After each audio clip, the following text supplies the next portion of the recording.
Hi everyone, this is Poonam. आप सभी का स्वागत है मेरे YouTube channel BEd classes by Poonam Sharma. जैसा कि आपको पता है, बीएड फर्स्ट ईयर की डेट शीट आ चुकी है। 13 अगस्त से आपके एग्ज़ाम स्टार्ट हो जाएंगे। तो आप लोगों के लिए जो मेन पेपर थे, पेपर 1, पेपर 2, पेपर 3 के इंपॉर्टेंट क्वेश्चन बता दिए हैं। प्लीज़ आप अब लास्ट मोमेंट पे उन क्वेश्चन को ज़रूर कर लीजिएगा। Childhood and growing up, learning and teaching और कंटेम्प्रेरी इंडियन एजुकेशन के इंपॉर्टेंट क्वेश्चन करा दिए और साथ ही उनके आंसर्स भी करा दिए हैं। ठीक है, पेपर 1 हमारा कंप्लीट हो चुका है, पेपर 3 हमारा कंप्लीट हो चुका है, पेपर 2 की भी आज या कल तक पूरे आंसर्स की वीडियो अपलोड करा दी जाएगी। ओके, ये आंसर्स उन बच्चों को मिलेंगे जिन बच्चों ने मेरे चैनल को सब्सक्राइब कर रखा है। तो जल्दी से मेरे चैनल को सब्सक्राइब कर दीजिए, लाइक एंड शेयर कर दीजिए। इस सेशन के अंदर हम बीएड फर्स्ट ईयर का subject learning and teaching paper 3 unit 2 से हम इंपॉर्टेंट क्वेश्चन डिस्कस करेंगे। काफ़ी इंपॉर्टेंट सेशन है, ध्यान से समझिएगा। ये क्वेश्चन आपके लास्ट ईयर एग्जाम में आया था। ये हर बार ये क्वेश्चन आपको देखने को मिलता है।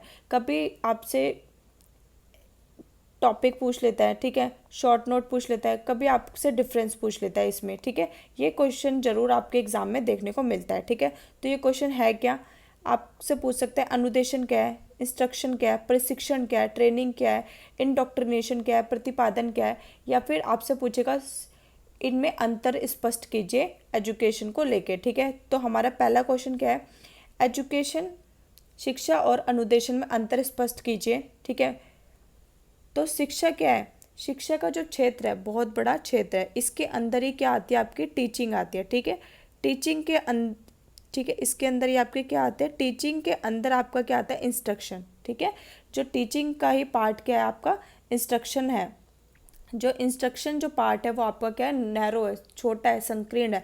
लेकिन जो टीचिंग है वो इसका इंस्ट्रक्शन का पार्ट है। और जो एजुकेशन है बहुत ही बड़ा क्षेत्र है। आई होप आपको ये समझ आ गया होगा। इसको हम डिटेल में समझते हैं। ठीक है, तो शिक्षा का जो क्षेत्र है वो बहुत बड़ा है, लेकिन अनुदेशन क्या है, एक संकुचित अवधारणा है। ये स्कूलिंग का एक अंग है जो कि स्वयं शिक्षा का अंग है। ठीक है, जो शिक्षा क्या है, जो इंस्ट्रक्शन है, इंस्ट्रक्शन का मतलब क्या होता है, ठीक है, गाइडलाइन, निर्देश देना। ठीक है, जैसे मैम आपकी क्लास में एंटर होती है, फिर मैम आपको बोलते हैं open your books, open this page number 29। ठीक है, आपकी जैसे आपका एग्ज़ाम होगा बीएड का, ठीक है, आपको उसमें एक नोट में लिखा होगा you have to only attempt 5 question. ठीक है, ये सब क्या है, इंस्ट्रक्शन है, निर्देश देना। ठीक है, रूल्स एंड रेगुलेशन, ये क्या है, जो अनुदेशन है ये क्या है, नैरो टर्म है जिसके अंदर आपको क्लियरली बताया जाता है कि आपको ऐसे रूल्स को फॉलो करना है। ठीक है, तो इसको हम इसके डिफरेंस को अच्छे से पढ़ते हैं। शिक्षा का जो क्षेत्र है बहुत बड़ा है, लेकिन अनुदेशन का जो क्षेत्र है वो बहुत संकीर्ण है, नैरो है। स्वरूप, यह एक स्वाभाविक प्रक्रिया, लेकिन यह एक कृत्रिम प्रक्रिया, क्योंकि इसमें प्राप्त ज्ञान आरोपित ज्ञान होता है। ठीक है, टीचर आपको इंस्ट्रक्शन देती है, ये क्या होता है, एक आरोपित ज्ञान होता है। शिक्षा व्यक्तित्व के सर्वगुण विकास से संबंधित होता है। शिक्षा क्या होता है, इसमें सारे विकास के पहलुओं को ध्यान में रखा जाता है और फिर बच्चे के जीवन के लिए तैयार किया जाता है। इसका सर्वगुण विकास किया जाता है। ठीक है, ओवरऑल डेवलपमेंट किया जाता है। लेकिन अनुदेशन में ज्ञान प्राप्त करने या कोई उपयोगी कौशल को सिखाने तक सीमित है। ठीक है, अनुदेशन परीक्षा पास करने के योग्य बनता है। ठीक है, इसमें क्या होता है, पाठ्यक्रम औपचारिक शिक्षा में निश्चित तथा अनौपचारिक शिक्षा में निश्चित नहीं होता है, लेकिन अनुदेशन में इंस्ट्रक्शन में पाठ्यक्रम निश्चित होता है। ठीक है, जब मैम क्लास में आते हैं तो आपके जो पाठ्यक्रम है उसी के अकॉर्डिंग तो आपको इंस्ट्रक्शन देगी ना। अब जो टीचिंग मेथड होते हैं औपचारिक शिक्षा में निश्चित होते हैं और अनौपचारिक शिक्षा में निश्चित नहीं होते, लेकिन अनुदेशन है, भाषण विधि, प्रश्नोत्तर विधि, वाद विवाद आदि में निश्चित शिक्षण विधियाँ होती हैं। ठीक है, इंस्ट्रक्शन होते हैं। अब जो एजुकेशन इंस्टीट्यूट है, शिक्षण संस्थाएं औपचारिक और अनौपचारिक दोनों प्रकार की संस्थाएं शिक्षा प्रदान करने का कार्य करते हैं। केवल औपचारिक संस्थाओं में, विशेषकर विद्यालय में ही प्रदान किया जाता है इंस्ट्रक्शन। ओके, तो इंस्ट्रक्शन कहाँ प्रदान किया जाता है, जो फॉर्मल इंस्टीट्यूट है वहीं पर ही आपको इंस्ट्रक्शन प्रोवाइड कराई जाती है। ठीक है, आप इसके जो डिफरेंस आपके एग्जाम में मुश्किल से 6-7 पॉइंट्स लिख देना आपके लिए सफिशिएंट है। ठीक है, अब हम नेक्स्ट उस पर पढ़ते हैं, शिक्षा तथा प्रशिक्षण में अंतर क्या है। ठीक है, एजुकेशन के बारे में हम डिटेल में पढ़ चुके हैं। एजुकेशन का जो क्षेत्र है वो बहुत ही बड़ा है। ठीक है, तो एजुकेशन, अब एजुकेशन का जैसे ये एजुकेशन है, ठीक है, एजुकेशन का क्षेत्र क्या है, बहुत बड़ा है। एजुकेशन के अंदर क्या आती है, टीचिंग आती है, और टीचिंग ही किसका पार्ट है, इंस्ट्रक्शन का। ठीक है। और टीचिंग के बाद इंस्ट्रक्शन और फिर ट्रेनिंग भी इसी के अंतर्गत आती है, और फिर इन तीनों को मिला के क्या बनता है, आपका एजुकेशन बनता है। ठीक है। जो ट्रेनिंग है वो भी क्या है, एक नैरो टर्म है जिसमें बच्चे क्या है अच्छे से चीज़ों को सीखते हैं। ठीक है। ठीक है। मेथड, मॉडल्स, थ्योरी, स्ट्रेटजी, जिससे हमारी क्या हो सके, लर्निंग अच्छी हो सके। जो आपका टीचिंग है वो एक कॉन्टिन्यूस प्रोसेस है। ठीक है।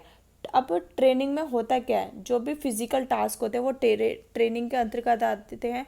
बच्चों को ट्रेन किया जाता है और प्रैक्टिकल चीज़ों के लिए ट्रेन किया जाता है, ताकि बच्चे क्या करें, बार बार वही काम करते रहे, जिसमें बच्चे क्या हो जाए, निपुण हो जाए, एक्सपर्ट हो जाए। ठीक है। उसी को क्या कहा जाता है, ट्रेनिंग कहा जाता है। ट्रेनिंग क्या है, एजुकेशन का ही एक पार्ट है। शिक्षा को हम पढ़ चुके हैं। शिक्षा का जो क्षेत्र है बहुत ही बड़ा है, लेकिन प्रशिक्षण क्या है, एक संकुचित अवधारणा है जो किसी कार्य को कुशलतापूर्वक संपन्न करने की योग्यता के विकास तक ही सीमित है। अब नेचर का शिक्षा का स्वरूप औपचारिक और अनौपचारिक दोनों होता है, लेकिन प्रशिक्षण औपचारिक एवं व्यक्तिगत होता है। कई बार बच्चे अपने माता पिता से विभिन्न व्यवसायों का प्रशिक्षण प्राप्त कर लेते हैं। इसके संबंध व्यवहार के बाह्य प्रदर्शन से होते हैं। ठीक है। अब किसी के बच्चे का, पेरेंट्स का खुद का बिजनेस है, तो बच्चे क्या होता है, उस बिजनेस में खुद ही इन्वॉल्व हो जाते हैं और वहीं से वो ट्रेनिंग प्राप्त कर लेते हैं अपने माता पिता के द्वारा। अब शिक्षा का उद्देश्य क्या होता है, बहुत विस्तृत होता है। शिक्षा का मुख्य उद्देश्य होता है कि बच्चों का, व्यक्तित्व का पूरा ओवरऑल डेवलपमेंट हो, लेकिन प्रशिक्षण का उद्देश्य व्यक्ति में किसी विशेष कौशल का विकास करना होता है। ठीक है। किसी स्पेशल स्किल का डेवलपमेंट करना होता है, ताकि वो बार बार वही काम करे जिसमें वो क्या हो जाए, निपुण हो जाए, एक्सपर्ट हो जाए। ठीक है। अब एजुकेशन इंस्टीट्यूट औपचारिक तथा अनौपचारिक दोनों प्रकार की संस्थाएं शिक्षा देने का कार्य करती हैं। जैसे कि बच्चे स्कूल जाते हैं, ठीक है, फिर बच्चे ट्यूशन्स भी जाते हैं, तो उसी को क्या बोलते हैं, औपचारिक और अनौपचारिक। इसमें केवल औपचारिक अथवा विभिन्न कौशलों के विकास के लिए विशेष रूप से स्थापित प्रशिक्षण संस्थान में ही प्रशिक्षण देने का कार्य होता है। इसमें केवल फॉर्मली इंस्टीट्यूट होते हैं जो क्या करते हैं, आपको ट्रेनिंग प्रोवाइड कराते हैं। अब जो शिक्षण मेथड होते हैं, केवल औपचारिक शिक्षा में विभिन्न टीचिंग मेथड यूज़ किए जाते हैं, जैसे भाषण विधि, लेक्चर मेथड, प्रॉब्लम सॉल्विंग विधि, पाठ करिकुलम विधि, ठीक है, प्रश्नोत्तर विधि, डिस्कशन विधि, इन सब टीचिंग मेथड का यूज़ किया जाता है। इसमें क्रियात्मक, ठीक है, जो आपके फिजिकल विधियाँ हैं, जैसे प्रदर्शन का प्रयोग आदि इसमें यूज़ किया जाता है। ठीक है। आपको ज़्यादा नहीं, 5 पॉइंट्स आप एग्ज़ाम में लिख दीजिए। ठीक है। और आपको लिखना है तो आप लिख सकते हैं, पर मेरे अकॉर्डिंग आप 5 पॉइंट्स लिख देना, अब वो आपके लिए सफिशेंट है। नेक्स्ट हमारा है लास्ट, शिक्षा और प्रतिपादन का अंतर क्या है। ठीक है। प्रतिपादन का सिंपली मीनिंग क्या होता है कि बिना क्वेश्चन के सामने वाले की बात को स्वीकार कर लेना और उसको एक्सेप्ट कर लेना, जिससे क्या होता है, जिससे सोचने समझने का दायरा क्या होता है, बहुत कम हो जाता है। ठीक है। प्रतिपादन, इंडोक्ट्रिनेशन का सिंपली मीनिंग क्या होता है, ब्रेन वॉश करना। ठीक है। मतलब जो इंसान होता है वो अंधविश्वास में चला जाता है। ठीक है। जैसे जो लोग बाबा जी को ज़्यादा मानते हैं, ठीक है, वो हमेशा बाबा जी के पास जाते हैं, ठीक, बाबा जी हमारे को ये समस्या का समाधान कीजिए, तो बाबा जी बोलते हैं आप गाय को डेली रोटी खिलाइए, आपका समस्या का निवारण हो जाएगा। ठीक है। सूर्य को जल दीजिए। ये सब क्या है, अंधविश्वास है। तो ये लोगों का ब्रेन वॉश करते हैं और लोग भी क्या करते हैं, उन्हीं के नक्शे कदम पे चलने लग जाते हैं, जिनसे उनकी जो सोचने समझने का दायरा है वो बहुत कम हो जाता है। ठीक है। तो शिक्षा क्या है, शिक्षा का क्षेत्र क्या है, बहुत व्यापक है, लेकिन प्रतिपादन का क्षेत्र क्या सीमित है, क्योंकि इस प्रकार की शिक्षा में केवल औपचारिक शिक्षा ही दी जाती है। ठीक है। जैसे छोटे बच्चों को चीज़ें बता दी जाती है कि आपको ऐसे ही करना है, तो बच्चे क्या उसी के अकॉर्डिंग ही करते हैं। ठीक है। क्योंकि छोटे बच्चों में उनमें सोचने समझने की इतनी शक्ति नहीं होती है। उद्देश्य, शिक्षा का उद्देश्य व्यक्ति का सर्वगुण विकास होता है, लेकिन इसमें भावात्मक पक्ष में संबंध होता है। जैसे प्रतिपादन शिक्षा का अर्थ क्या है, मस्तिष्क को धोना, ब्रेन वॉश करना। शिक्षा का केंद्र बिंदु है बालक। ठीक है। बालक को सेंटर में रखकर तब आपका पाठ्यक्रम तैयार किया जाता है। ठीक है। लेकिन प्रतिपादन क्या है, ज्ञान केंद्रित होता है। प्रतिपादन में अध्यापक का ध्यान विचारों की ओर रहता है, जिसमें विचारों या विश्वासों का मुख्य स्थान दिया जाता है। औपचारिक शिक्षा के रूप में निश्चित, परंतु अनौपचारिक शिक्षा पूरे जीवन भर चलती है, लेकिन प्रतिपादन का जो प्रभावशाली अवधि किशोर अवस्था होती है। जो किशोर अवस्था, जो बड़े बच्चे होते हैं, एडोलसेंस एज में होते हैं, ये उस टाइम काफ़ी प्रभावशाली होती है।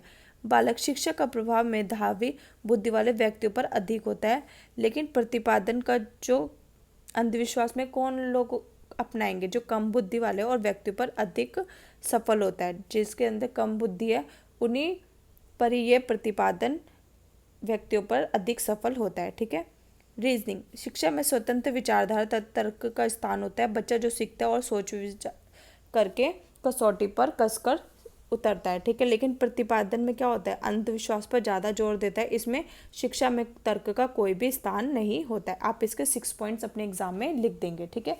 एक या दो डिफरेंसेस आपके एग्जाम में जरूर देखने को मिलता है। ठीक है। इसलिए मैंने ये आपको कवर करा दिया। इसको बिल्कुल भी स्किप नहीं करना है। ये आपके एग्ज़ाम में आपको 110% आपको एग्ज़ाम में देखने को मिलेगा। ठीक है। अगर सेशन पसंद आता है तो प्लीज़ लाइक शेयर और सब्सक्राइब जरूर करिए। अगर आपका रिस्पॉन्स अच्छा आएगा तो मैं ज़्यादा से ज़्यादा आपको और वीडियोज़ प्रोवाइड कराऊँगी। ठीक है।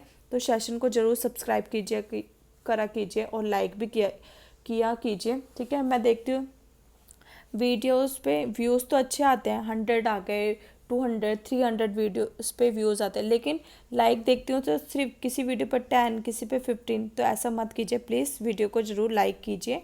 ठीक है। मैं भी आपके लिए हार्ड वर्क कर रही हूँ ताकि आप अपने एग्ज़ाम में अच्छे मार्क्स ले पाएँ। ठीक है। आज का सेशन हम यहीं ख़त्म करते हैं। Thanks for watching.